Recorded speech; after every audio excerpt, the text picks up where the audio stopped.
What's up, guys? I'm back on YouTube. This is just going to be a quick video. I'm going to talk about something with your follow through that can really help with injury prevention. If you find you have a lot of shoulder issues or even elbow issues, this can really help. Please make sure you do this or else you're risking your joints. When you're following through, what you might not notice is a lot of the time people think that the follow through should be in the plane of your throw. So for angle control, we like to have all our pull through, everything all aligned with the throw. But if your natural release is a slight hyzer and you try to do that, you're going to find that your arm just comes around the back and has nowhere to go because your scapula can't push any further towards your spine.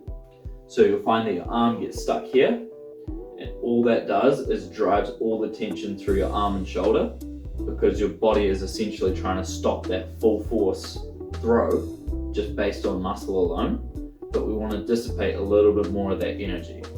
So the easiest way to do this, that from what I've seen most pros do this really well, is instead of having a follow through that's in this plane, once you've released the disc, you actually want to bring your arm off the plane and turn it into an arm circle.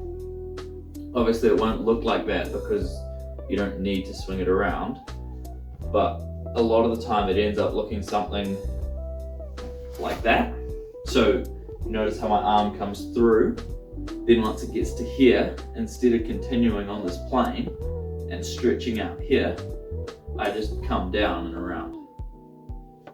So you might be thinking about your pull through a little bit too much sometimes, trying to lead with your elbow, and then you can sort of forget because by the time you get here, it's too late to stop yourself. So what you really want to make sure that you're doing is just do that wee little arm swing, and trust me, it makes a massive difference. Hopefully stops some of your injuries. The only other thing with the follow through you want to be mindful of is make sure that your weight is coming off your back foot so that the tension's not residing on your back. And also to take tension off your knee, you want to make sure that when you pivot either on your heel or on your toe. It doesn't really matter as long as you pivot through the throw. So you'll see a lot of pros get their knee facing towards the target by the end of the throw. That's kind of what you want because your final position's out here. So make sure that everything's spinning and following through fully.